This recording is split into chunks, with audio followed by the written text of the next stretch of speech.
Hello everyone, welcome to William and the Magic Box. Today on our show, we are going to have Andy. Andy is the Mr. Leather European 2023 and he's from Belgium. So let's see what Andy has to say. Enjoy the interview. Hello. Hi. Yes, it's working. Bonjour. Wait, I go to change my screen because now I see you. Okay, I was looking at myself. Can you see me now? I see you now. Yes. Hi, how are you? Hello Andy, I'm very well. How are you doing today? I'm still a bit sleepy because I worked till 5 o'clock in the morning. Oh my God. yes, but I was excited to do this, so it's worth it. Oh, thank you so much. Thanks for taking the time today for the interview. I really appreciate it. Very sweet. Thank you. You're welcome. Andy, so tell me, where are you from? Well, I live in Antwerp, but more specific, I live in Stabroek. That's a very small town in the north of Antwerp, next to the border with the Netherlands. I see. So, but you were born in Antwerp? No, I am from this area, but even more close to the border. We have an area here with a lot of farms. Well, we used to have, because they are disappearing. But my grandparents had a farm, and I basically grew up on that farm. So it's from there that I went to Antwerp. But with getting older, I returned to my home base. You know what? I've been in Antwerp a few times. Oh, you've been in Antwerp a few times. Yeah. Good. Yes. Okay. One of my best friends, he lives in Helmond, close to Eindhoven, in Holland. Yeah, okay, yeah. So sometimes we drive. A few times we drove. A few times to Antwerp. Okay, so next time that you do that, we go for a drink. For sure. I think I might be coming to. I was in Holland in August. I was in there, but we went to Gay Pride in Amsterdam. So I went there when we went. You were there as well? I was also there, yeah. Oh my God, maybe we cross each other without knowing. Possible. But next time when I come to Antwerp, for sure, I'll let you know in advance, for sure. And what do you do for a living, Andy? Well, I have three things that I do for a living. So my main job is I work in a bank as I do relationships with clients concerning their investments, but also in general banking, and I do that 4 days a week. Then I have a weekend job in the Boots in Antwerp. I don't know if you know the bar. So it's a very iconic gay fetish bar. And I work on the reception there, and I do that 3 days a month. So it's not that it's very busy, but I do it 3 days, 3 shifts a month. And I have a small company, self-employed, in the taking care and maintenance and repair of leather. Wow, you do a lot. You're a busy man. Well, it sounds a lot, but it's okay. It's manageable. It's manageable. Right, I was checking your profile and I can see behind you there that you are Mr. Leather European 2023. Yes, yeah, indeed I am. And still recently, because it's from the 1st of October. Wow, so tell me a little bit about the journey. How did you apply for it? How everything started? Well, the journey starts like 25 years ago when I started wearing leather. And I got into the fetish scene, and so it's more like a very long journey. But I have 2 children, and as long as they were how do I say it, needy for their father, I was not able to spend my weekends on the fetish community. So I was always a part of it, but not that active in the weekends. It's only the past few years that because they are adults now, my children, and they don't need me anymore. They prefer that I'm not at home. So it was more easy to spend time with my friends and in the fetish scene. And then I was like, okay, if I want to do something with it, and if I want to make some changes or leave some marks, I need to become a title holder so that my voice just have a bigger reach. And then the first stage that you have is the Mr. Leather Belgium, the local one. Most countries have their own local one. And it was already a wonderful thing for me to achieve that, because I'm not that young anymore. And well, it's not that it's not a beauty contest, but if I see what the audience say, they're always like, "Oh, that's a beautiful guy. It's a beautiful guy." So anyway, it's a bit like that. So it was nice to see that what you have to tell is also important. Now, if you win the election and you are part of ECMC, then basically you go automatically to the Mr. Leather Europe contest. It's like a journey that you, well, it's not obligated, but you just do it because it's too nice to not do it.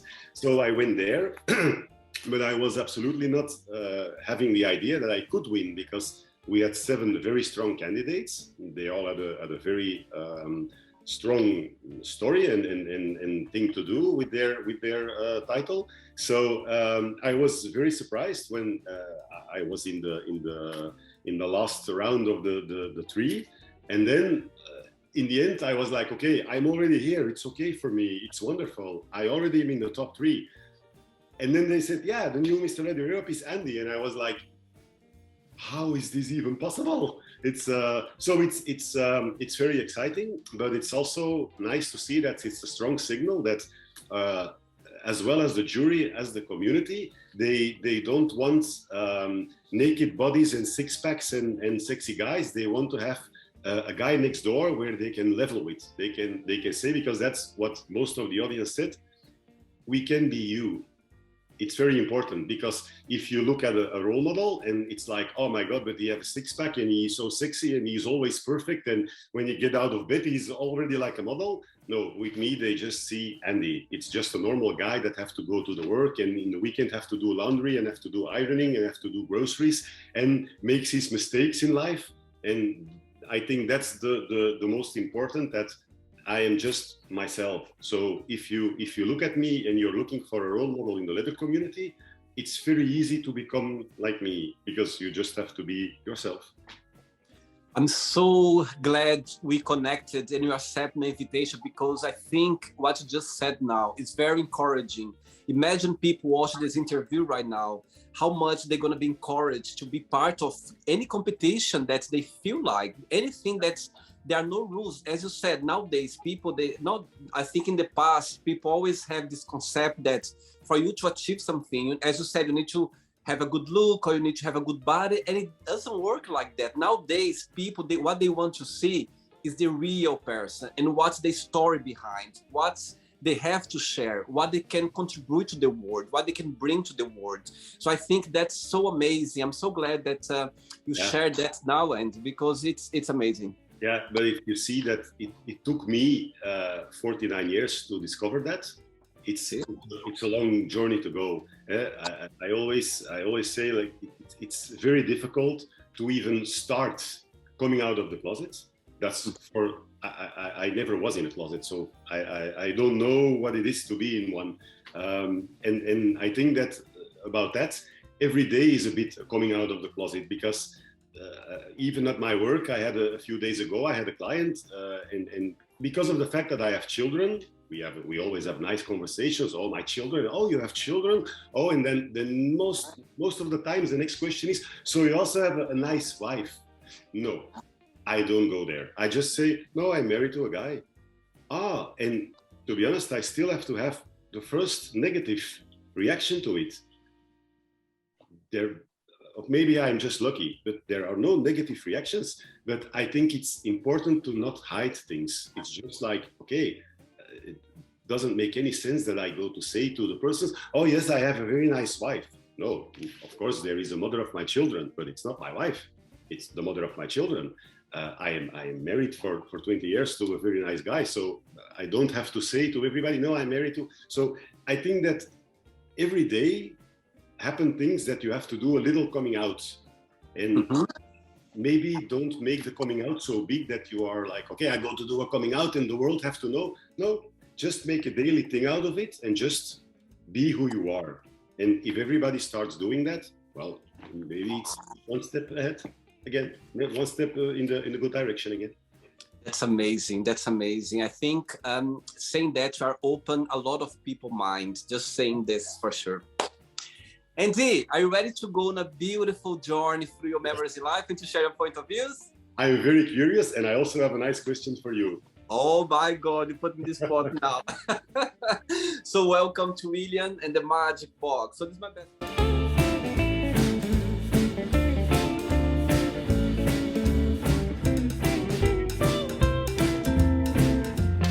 okay, full of random questions. I'm just gonna play a song now just for us to move a little bit before the first question. Let's do it.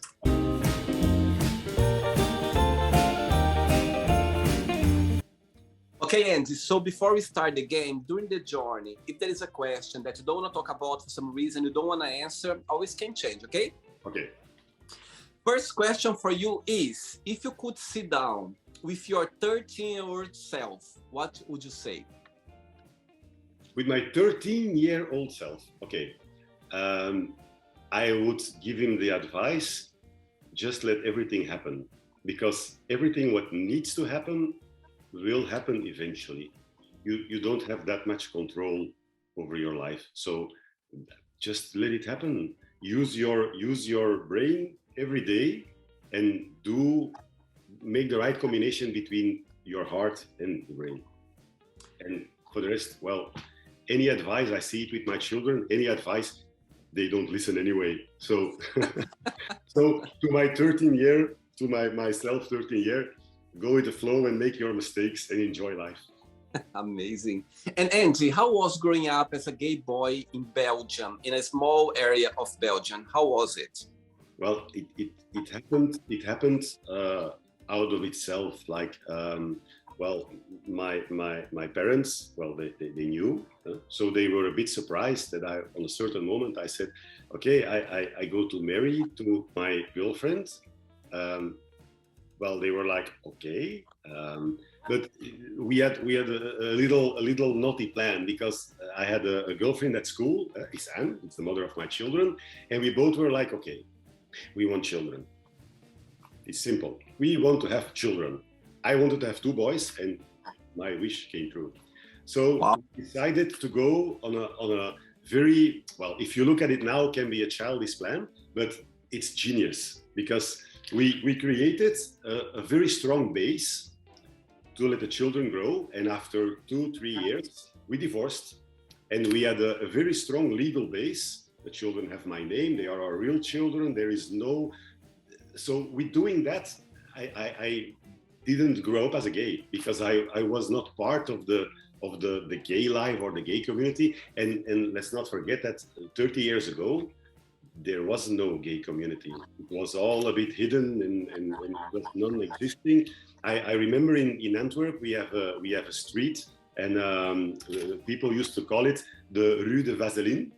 I think it speaks for itself. And so it had a lot of gay bars next to each other, but really the gay bars, like, they don't exist anymore like that now, with the black windows. So you had to go inside to see what happened.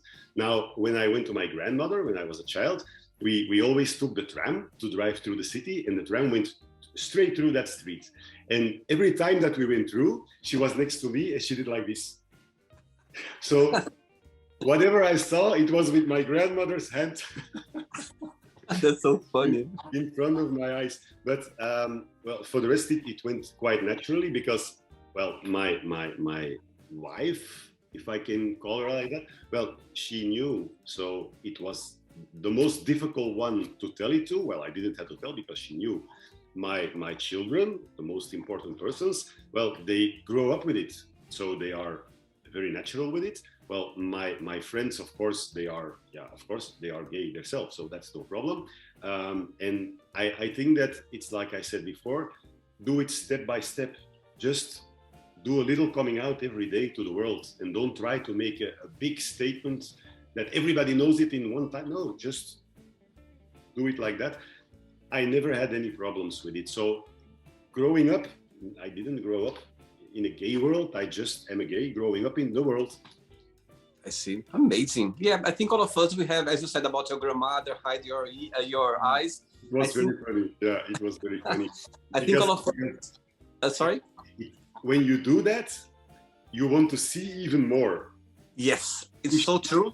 Imagine that she didn't do it, I probably wouldn't have noticed. But Absolutely. Because of the fact that in that specific street, she was like, no, you cannot watch this. Well, when I was like 15, 16, and I was alone in the city, the first thing I did was walking through that street. I had no idea what it was, to be honest. I was like, oh yeah, okay, it's gay bars, it's for men. They go there because they don't have any other place. I'm too young to go there, so in a few years we will see. But it's I was not shocked by it. It was something that was necessary. Amazing. It was funny that she did it. It's so funny. And as you said, of course, children, if you hide that, they want to see even more. As you said, it makes all sense. My grandmother was actually, if you ask for a negative experience, my grandmother was the only one. But it was quite funny if you look back at it, because she said, so you are gay? It's not possible because in our family we don't have gays. We don't do that.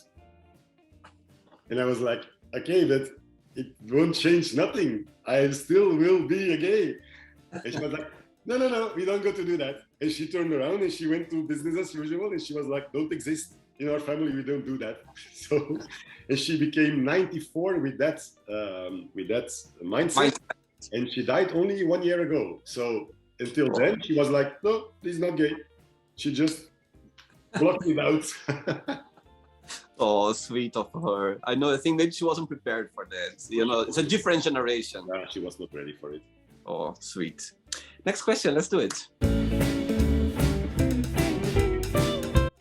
Okay, and the next question is, what have you learned during those 2 years that the world went upside down regarding the COVID crisis? What's the biggest positive impact that brought to your personal life? Human contact. You can miss it. It's something that we just take for granted. It's something that exists. And also freedom, because I don't know how it was where you live, but on a certain moment, they said, okay, you have to stay inside your house. You cannot go to a store. If you go to a store, you have to go in line. You have to wear a face mask. You have a lot of rules that you have to follow. You cannot see your children. You cannot see your parents. And in the beginning, it frightened me a bit, because it was a bit like, if you look at war movies, or if you look at disaster movies, you see those things, but they are always like, yeah, right, of course, it's a movie. Huh? But it was all of a sudden, it was real. It was very, very weird to see how the world in a few days changed, locked down.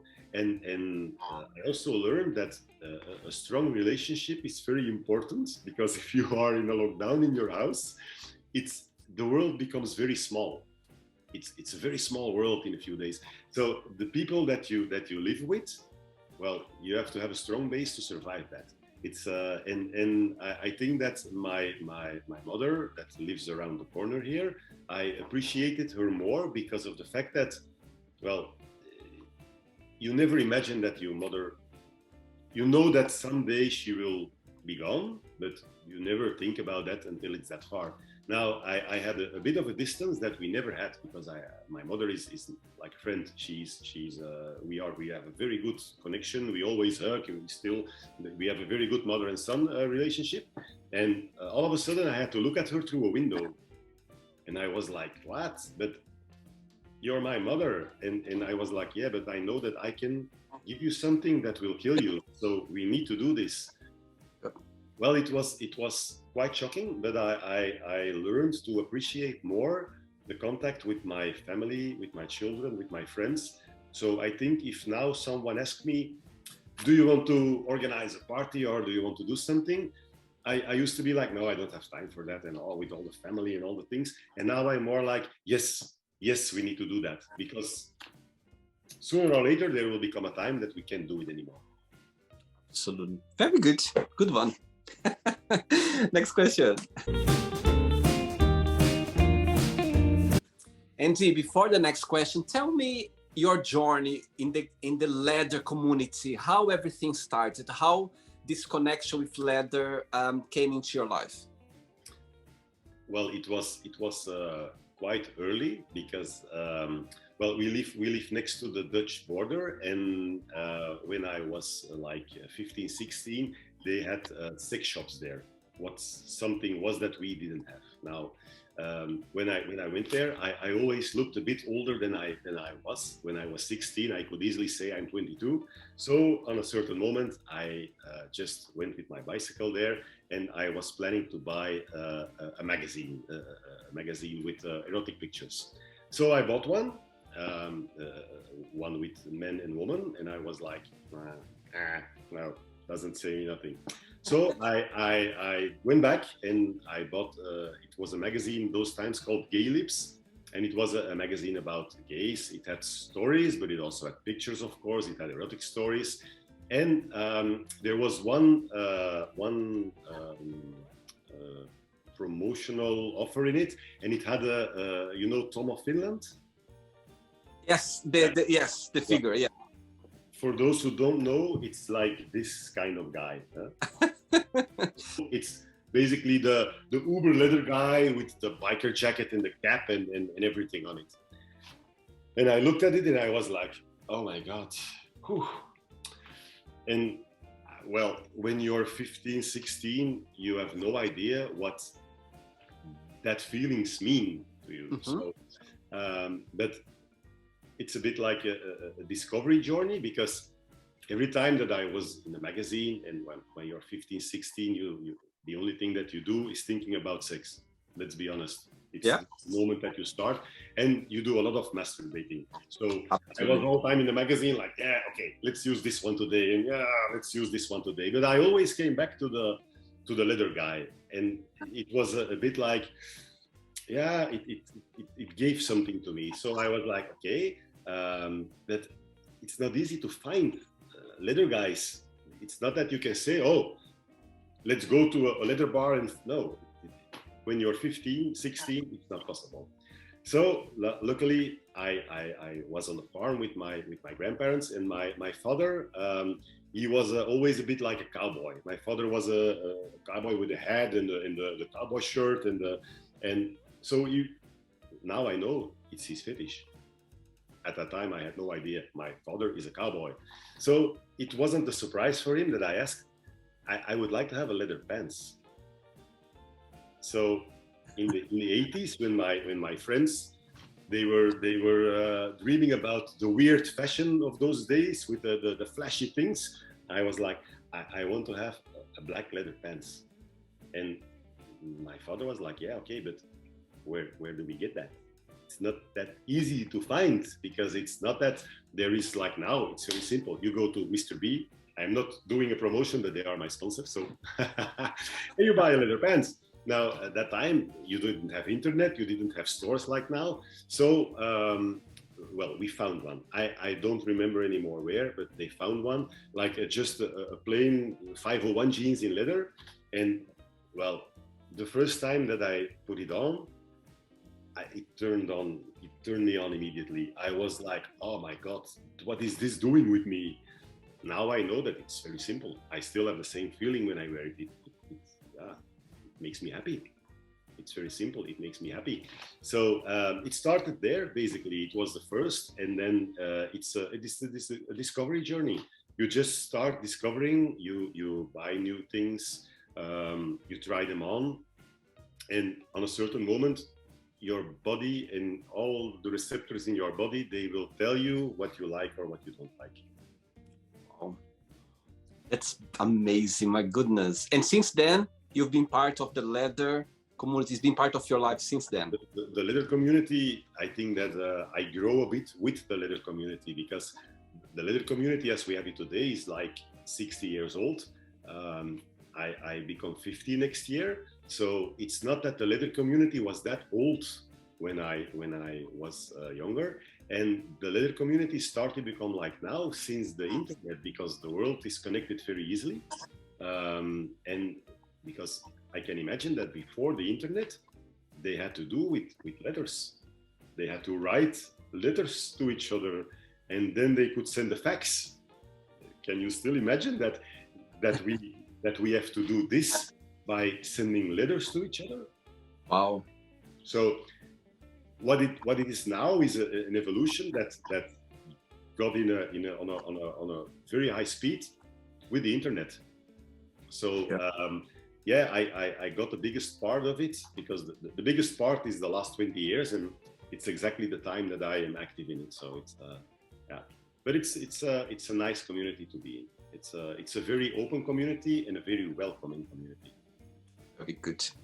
I would like to welcome to the community one day when I come to Belgium, okay? You have no other choice. When you come, I will take you there. Amazing, I can't wait. Next question for you is, what is the biggest punishment have you ever received? The biggest punishment that I ever have received. That's, okay. In 2012, I got fired on a job that I really liked a lot. And I just got fired because of the fact that I was the responsible person and I had to pay for the mistake that was made by someone else. Oh, yeah. And it wasn't the other bank where I worked. I had a lot of fears, a lot of difficulties to talk about it because there was a huge, there was a bit of a fraud going on in my agency and I didn't notice. I am always the one who see the good things in people and I didn't notice. When I got confronted with it, I was like, oh, how could I not see this? So they were right by doing it. But when I went outside of the head office, it was like in the morning I went working and there was nothing happening. And in the afternoon I got a phone call. Yeah, you have to come to the head office. And the first thing they was like, we need your key, we need your phone, we need this, we need that.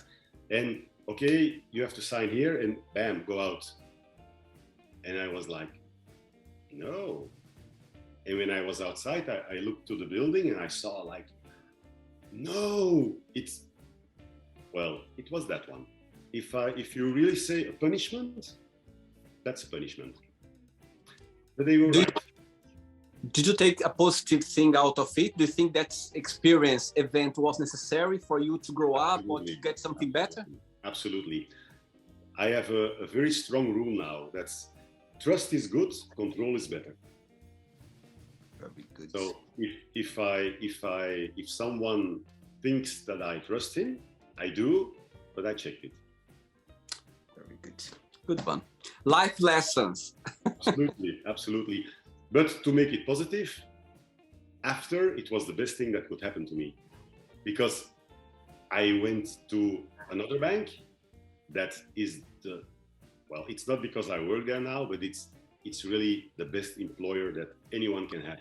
My boss, because the other bank was like the big institute that you are one little thing that works there. But now I work in a bank that is like a cooperative bank. So my boss have his own self-employed agency. So we are with 5 to 6 persons and it stops there. So I'm in a much happier work situation now. So I'm still part of a big organization, but I only have to report to 6 persons. And that makes things much easier. And during the years that I work there now, they are more like friends instead of colleagues. So the punishment was a good thing. Very good. Very good. Ready for another question? Yes. Let's do it. Next one. Okay, Andy from Belgium. Next question for you is, would you rather be invisible or be able to fly? And what would you do? At first I would say flying, but there are planes, so I want to be invisible. Tell me why? And if I am invisible, first I go to visit all my friends to say what they are talking about if I'm not there. Simple as that. Amazing. Yeah, as simple as that. And your best friends, they live in Belgium as well?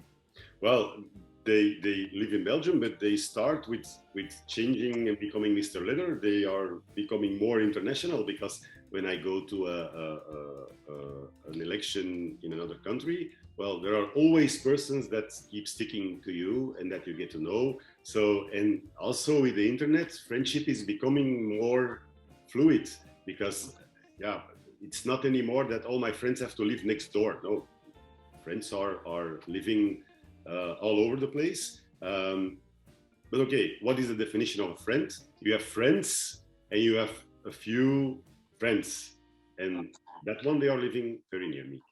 Absolutely. Right, 3 questions left for you, and let's do it. Okay. Next question is, what is a significant event that has changed you? Two things actually, but they are connected to each other. A few years ago, I walked from my work at home and I got hit by a car. I don't remember because I woke up in the ambulance. So, oh my God. Now, I always said, well, I could die there. It was possible to die there. Well, I didn't because I'm still here. But it makes you look different to things after, because everything that you took for granted, you appreciate it more. Now, more recently, I had lymph node cancer. Now, it was in a very early stage. They basically found it by accident. So I had a quite invasive surgery, but it was a very short period to recover. And I learned, it was in the middle of Corona, middle of COVID. So it was very nice to be in a hospital and nobody was allowed to visit me. So it was a bit, well, let's not go there because it was very emotional for me. But it changed the way that I look at things, and more specifically, the opinion of other persons. So if someone says to me like, "Oh, but my opinion is like," okay, it's your opinion, good, and I respect your opinion, but please do respect mine. I look at it that way, and because of the fact that it's about me, I go to continue doing it this way. So basically, those two things that happened in my life, it was more like, okay, everything is very irrelative, because tomorrow I can be gone and in a few years nobody will remember me. So why make things sometimes so big? Wow. Yeah, those events in life can literally leave a positive message for us. At the time when you are going through it, you don't see it, but in the future, when you look back, you understand that for sure. 2 questions left. Let's do it. My God, I'm so lucky. I'm literally having here the Mr. Leather, the European Mr. Leather of 2023. My goodness, wow, what a pleasure. Andy, before the next question, tell me what's the best part of being a dad? Being a dad? Oh. What's the best part? Everything, starting from being born. Well, you have to go through it to know what I mean. The first time that you feel life inside someone's body and you know that it was you who put it there is already very special. Then then you can make an echography and you can see it, and it's like, oh my God, it looks weird, because it does look weird. It's like, this will become my child, okay? And then it's born, and it's very weird because you cannot imagine that it will change the rest of your life, literally. Because if nature do its work, you will not survive them.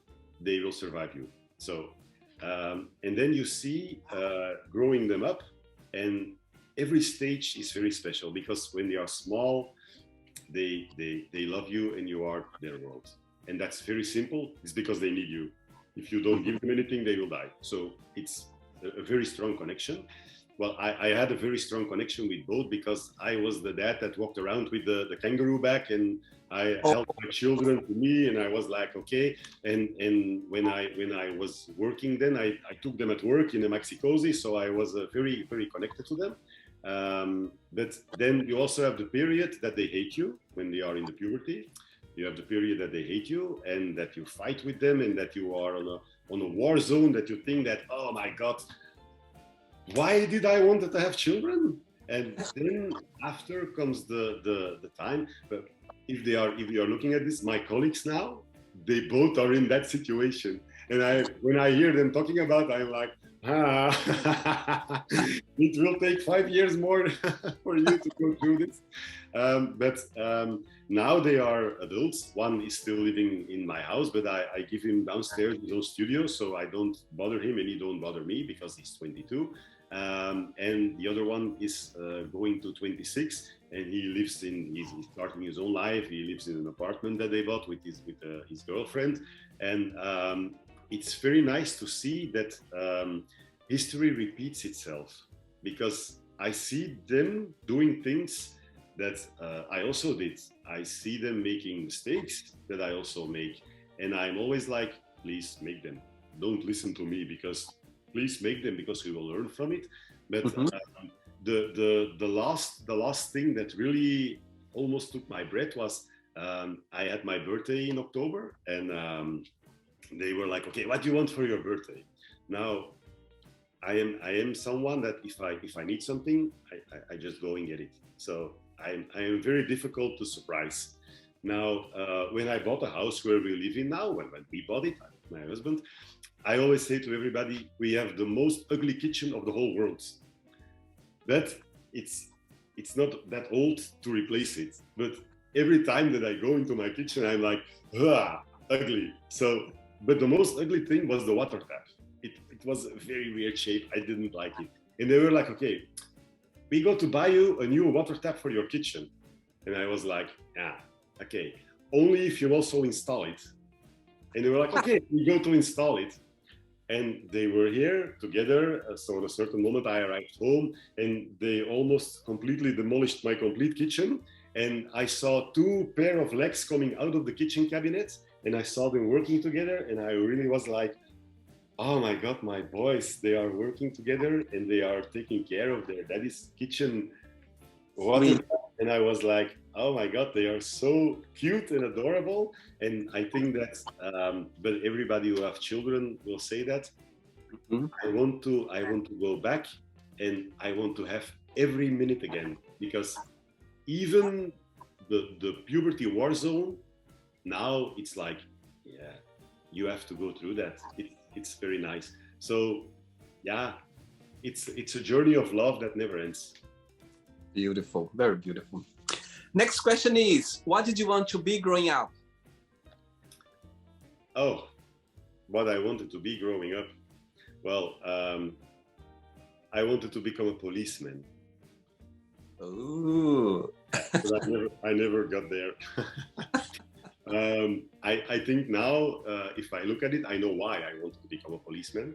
Because, well, being a policeman, I have a few clients that are policemen. I don't think that the job is that exciting, because they are constantly in danger of getting kicked and getting hurt and getting killed. And if they do something that they want to do good, they get punishment. So it's not that easy to become a policeman. But if you look at the image that I had when I was a child of a policeman, I think it's more about my fetish that I have now, because the uniforms that they used to have, and specifically the uniforms that you see in American TV shows, well, they are amazing, they are impressive. So yes, definitely a policeman, but one like a California Highway Patrol, or one like, you know what I mean, the one with the real tough uniforms. And I only want to wear the uniform and nothing more. You want to be the one like just there standing there, modeling, just stand, showing off your uniform. Like look at me, look at the uniform, look at this, and I don't want to do the job. Ready for the last one? Okay. Last question, let's do it.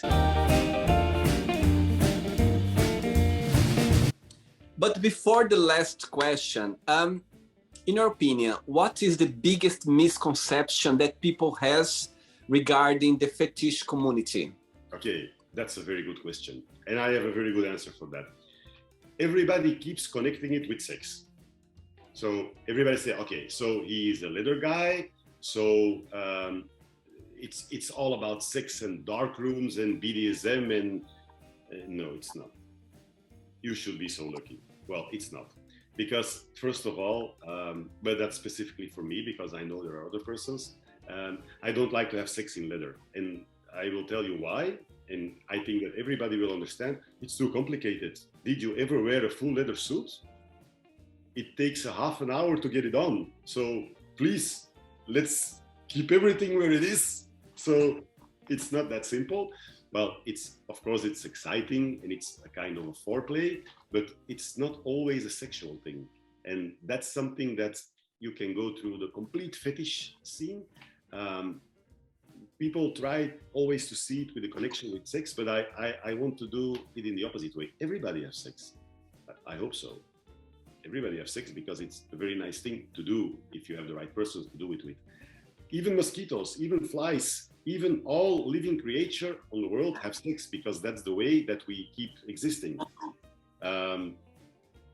Do we make combinations with a fetish? Of course we do. Of course there is a connection, but it's not always 100% like that.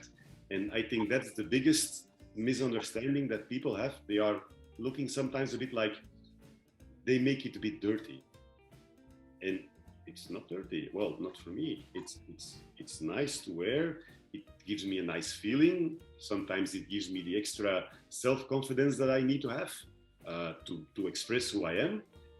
And of course, it's nice to have a powerful role if you find a sex partner that you can dominate him a bit and that you can, of course, it's nice to do that one time, but it's not like, I had a question sometimes, I put the question already frequently, like, okay, I'm a tall guy, I'm a big guy, so the question is like, oh, I think that you are a very dominant top person. No. If you give me a whip, probably the only thing that I will damage is myself. So I'm not. I am a friendly guy. I'm a friendly person. I can be a bit dominant to the right person, but it's not that I'm standard, a guy that walks around in black leather with a whip kicking everybody. No, of course not. That would even be a bit weird. But that's the image that people have from it. So I always say to everybody, please dress for the occasion. If you want to walk around in leather, well, the black leather outfit of Tom of Finland is amazing. I have 2 complete sets of it, but wear it on the right occasion.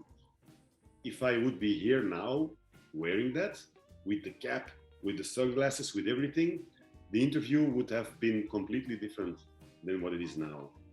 If I go to my work, I am on an office, my clients come in, they don't expect the person in a full leather outfit. It would be very inconvenient for them. So always dress for the occasion. If you go to a wedding party and you want to wear leather, make it stylish. I have a full leather suit, really like a suit and tie, a dressed leather outfit. If I wear that to go to a certain party, the most question that I have is, oh, is that leather? Well, if people have to ask that, it works. It's good. It's okay. It means that it's right for the occasion. So I think that it works in both ways. People have the wrong conception about it, but I can understand if you walk on the street and you see 4 guys coming like Tom of Finland at you, it's like, oh, what's going to happen? They will do something to me. No, we are not. Absolutely not. But I understand that people have that conception about it, but it's wrong. Very good. Last question for you is, what do you miss the most from your childhood and why? The fact that you don't have to worry about things. There is food on the table every day. The house is clean without having to do something about it. The bills that are there, they are not yours. They are from your parents, so you don't need to worry about it. You get your allowance every week that gives you normally a comfortable life. At that moment, you think completely different about it because you never have enough. But I wish I had now what I had then every week to spend. So it's I think that the fact that if you have it's not for everybody, but if you have the right environment and you have the right family to grow up in, if you have the lucky to have that one, if you're the lucky person, then I think that's the most amazing period of your life because you don't have to worry. You just can express yourself, you can make your evolution, you can develop yourself, and you don't have to think about, okay, I got a big bill, I need to pay it, I will pay it, but it means that I cannot do this now. Or if you go to the supermarket and you just are like, okay, it's almost the end of the month, let's take the cheaper brand. Or it's something that we all have to do in life. We have now the energy crisis. Well, okay, yeah, it's like, okay, let's take a shower and not a bath. And children don't need to think about that. They live in a very small world and they don't have that worries. And sometimes it's nice. Well, I can go back. There is a fetish for it. It's called ABDL. It's the age play, but that's not my kind of thing. It's nice to see it. It's nice to see what they do with it. But I can imagine what they do it. This fetish. The fetish is age play, where you go back into the mind of a child of a certain age, and you just put aside your worries, and you are like, okay, even if I would do it, I could say tomorrow, okay, I go to dress myself as a little child, and I go to put myself in that world. I go to take away the worries, and I go to take away the daily things, and I go for a little short period back in that time where someone will comfort me, where I can go to my mother and where I can say, please make it go away. I see. It's about a comforting. It's about comforting. And that's something that, well, it's not that I miss it, but I think that, well, of course, they don't appreciate it because they don't know, they don't have the life experience. But when I was that age, I was, I want to go working and I want to earn money and I want to do, I was ready for the world. And now I'm like, oh, it should have been better if it took some more years in that period, because it was very nice and comfortable. Very good. It's not the end yet. Let's play now the word association game, okay? I'm going to give away some words. Just tell me one word that comes to your mind. Quick thinking, okay? Okay. So, I hope you are enjoying the interview. Before we do the word association game, don't forget to give a like, don't forget to share this video, and also don't forget to subscribe to our channel. Just click on the button right there. Thank you so much and enjoy the word association game. Okay. Family. Children. Money. Never enough and always too much. I like that. One word for love. One word for love. There are too many words for love, but if I can say one word for love, I would say my friend Sonia, who died. Oh. Life. Too short. Sex. Never enough. Politics. Difficult but necessary. Religion. If it's the right one, it's amazing. Fear. Spiders. Really? Wow. Please don't go there. Friendship. Friendship. My husband. Oh. Desire.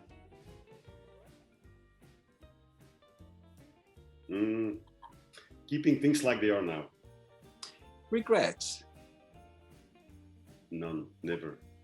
Success. That's what you do yourself. You make it yourself. Wish. Health. Being healthy. Happiness. Sorry? Being healthy. See. Happiness. Every day. One word for Belgium. Complicated. One word for leather community. Exciting. And the last one now, Mr. Leather European 2023. One word. Andy. Hey, of course.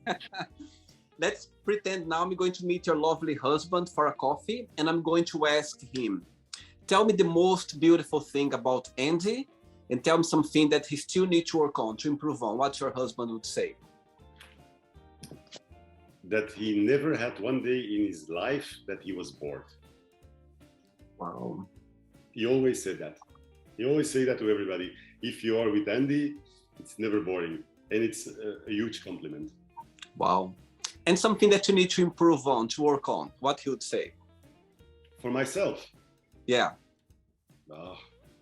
I think you are constantly in an evolution. Life is a constant performing and evolution. So you always have to be open for everything to discover. So it's not one point. I think that I constantly have to improve Andy on all points that he has. And if I would ask your children the same question about the most beautiful thing about you, would be the same answer? Well, I don't know if they would give the same answer, but they probably will be like, yeah, it's not boring with him. But I go to tell you the biggest compliment that I got from both of them, because raising children is not always that easy, because the only thing that you do is making mistakes. It's very simple. The only thing that you do is just a series of mistakes that you make with raising them. Now, I was like a year ago talking with my oldest son about having, because he will have children on a certain moment. And I said to him, be careful, because raising children is not that simple. They don't come with a manual. They all have their own identity. And the only thing that you do is make mistakes. And then he said to me, and I almost started crying when he said it, when I have children, I will raise them like you did, because you did a very good job. And my other son was there, and he said like, yeah, I have the same idea about it, because you were very strict. You had your rules, you had your guidelines, but on the other hand, you gave us the space to discover the world and to make our own mistakes. And every time that we made a mistake, you were there to help it out of the way and to solve the problem. So if we are a dad, we want to be one like you. And they didn't say it because they want to get something, because sometimes children don't if they want to have something, they say things that you want to hear. But at that time we had a very nice conversation, and it was completely out of their heart. And I was a few days that I was like, they could have slapped me in the face. It was like, whoa, that's a strong one. Because if someone that you love so much say that to you, you can look back at it and say, okay, I did a good job with raising those two guys. So that was nice. Beautiful, my goodness, such a beautiful thing. Wow. Okay, let's play now, Andy, and the magic box, and now you can ask me a question. But before that, let's play the music one more time. Let's do it.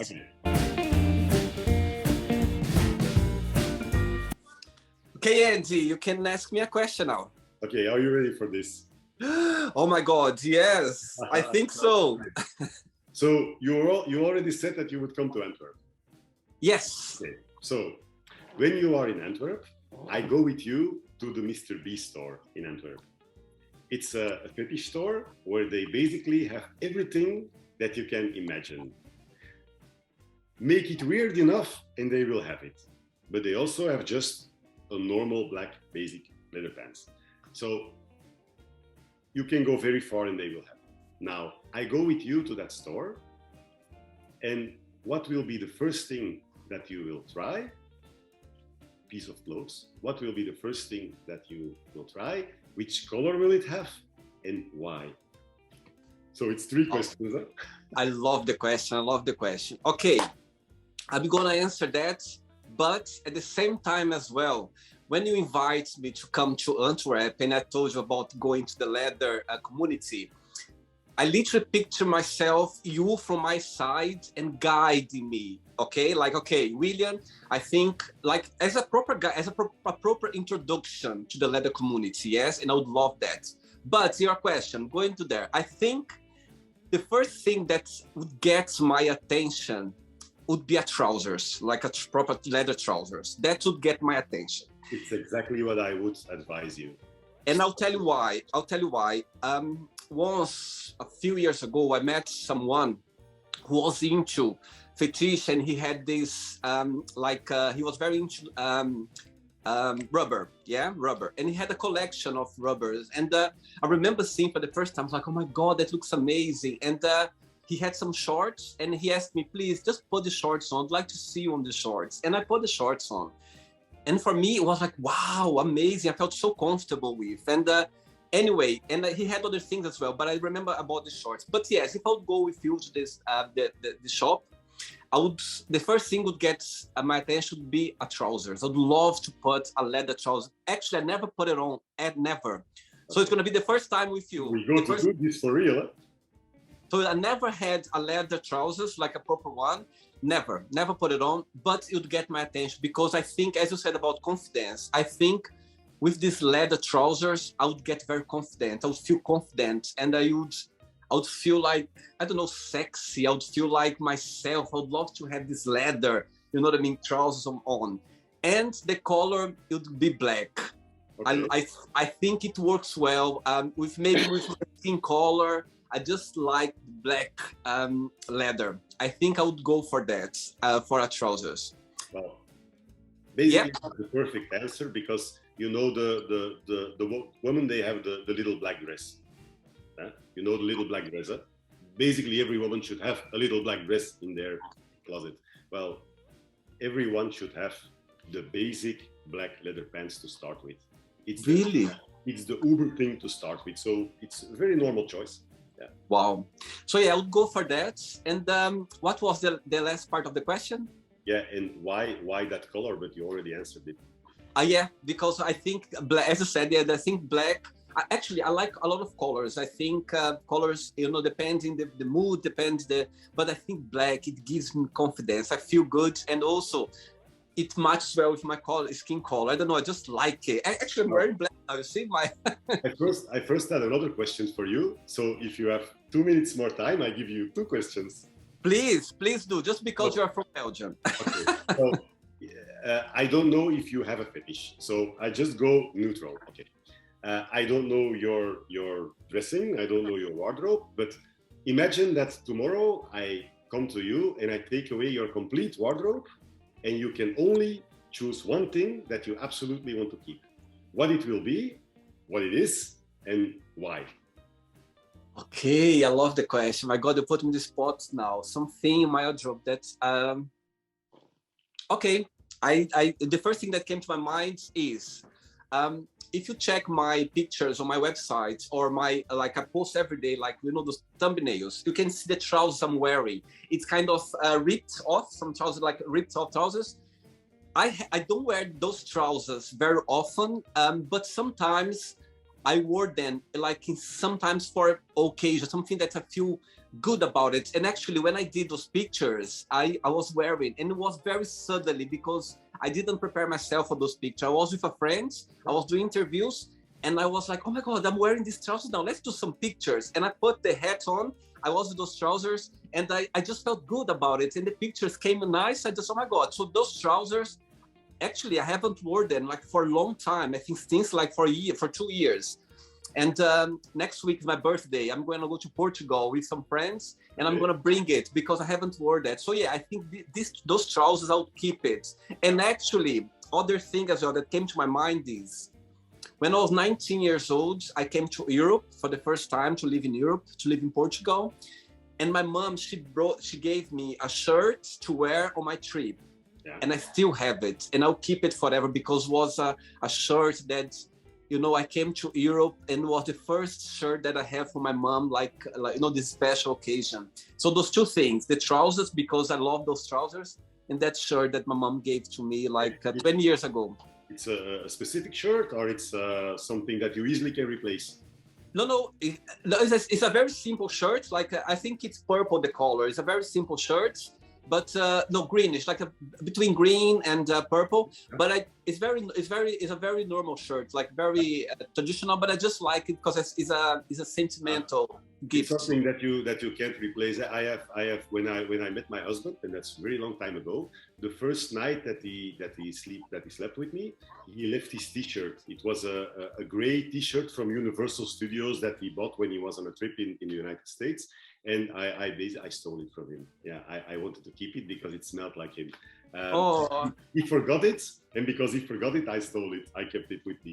So I still have the T-shirt. I used it years to sleep in, but now it's not possible to wear anymore because it's literally falling apart. It has holes. The sewing part is releasing. It basically is something that you only can look at. But now and then, when you are going through our cabinets, he's like, "Are you still having that piece of shit? Please throw it away." And I'm like, "No, I still want to keep it because it's the first thing that you slept in next to me, and it's something that I can't replace it. I can easily go to Universal Studios and buy exactly the same t-shirt, but it doesn't have the story that this t-shirt has. So I understand completely. It's exactly what you are with your pieces that you choose. Yeah. Next question. Yeah. Do you have another question? Oh, that was it. That's it. Perfect. Thank you. So yeah. So next time, I'm not joking, Andy. As I said to you, I never wore leathers like proper. Like when I was looking at pictures, you know what I mean. I was fascinated. I said, my goodness, how we used to wear those, leathers like suit and everything. And I would love one day. I'd love to put it on everything just to feel this nice energy. So yeah, you are in charge now of dress me out. Okay. Okay. We will take care of that one. Done. Andy, did you enjoy the interview? Did you like it? Absolutely. Yeah. For me, it can go on for hours, but I don't think that anybody is interested in watching one that takes 4 hours. So. Oh, sweet. Thank you so much for taking the time for the interview. Oh my God, you were so busy last night and you're tired. And even though you took the time for the interview, thanks so much. I have to go back in a few let's say in 3 hours, I am back there. Oh my God, so I'm not going to take your time more. So Okay. Before you go, if you can share a positive message, something that you live by. I have one. Well, it's one that I always use in every speech that I have to give. In the past months, I had to give some speeches. Now, I always say, wouldn't it be nice if we could have a world where everybody just accepts everybody like he's born, like the way that he or she identify himself or herself, regardless the gender that they choose, regardless the fetish that they have, regardless the sexual identity, because let's accept that everyone is just like nature made him. It's not that we choose something, or it's not that we say, I choose to be gay, or I choose, no, it's something that, like I said before, everything that needs to happen will happen. You cannot fool yourself. So everything that you do in life, it's something that your nature tells you to do. So everybody should just accept that. We also have to accept everybody else. So please just accept what we are and who we are, and don't make it weird. Beautiful, beautiful, beautiful. And just before you go now, actually, because you are the Mr. Mr. Leather European 2023, do you have some duties that you need to follow through this year or not? Well, it's not a duty. It's more a project that you can do. So basically, all the European countries have their own leather community. Luckily, most of them. The ones you have big ones, you have small ones. And now and then they all do like a leather pride or an election of their Mr. Leather. And well, normally I should try to attend them all, but it's not possible. I'm only human. I have to go working, and I also have to have the money to pay for the travels and the things. So my goal is to do one time a month an event. So next week I will be in France, in Nice, for Nice So Fetish. And then a few weeks later, I will be in Spain, in Madrid, I think it is, yeah, for that election. And then we have a quiet period around New Year, but I go to do a few events in Belgium, in the local bars, just like, okay, we have a drink hosted by Mr. Leather Europe. And then in January, it starts again with Sevilla, with Dublin, with Poland, with, I have Helsinki, Vienna, and then we are summer already. We have the Pride season, that there are everywhere prides that we just have to show, look, I walk around in leather, deal with it. And then soon will become October again, and then it's up to my successor. Amazing. Very good. And Jay, regards to your kids, regarding to your husband, and you keep in touch, okay? Thanks so much for the interview. Okay. Okay? Thank you very much. Bye-bye. Take care. Bye-bye. So, did you like the show? Don't forget to give a like, share it, and also don't forget to subscribe to the channel. And if you'd like to be part of the show as well, first, subscribe to our channel, and after that, just go to our website, www.williamandthemagicbox.com, and send us a request saying why would you like to be part of the show. And I see you there. Bye bye, see you next time.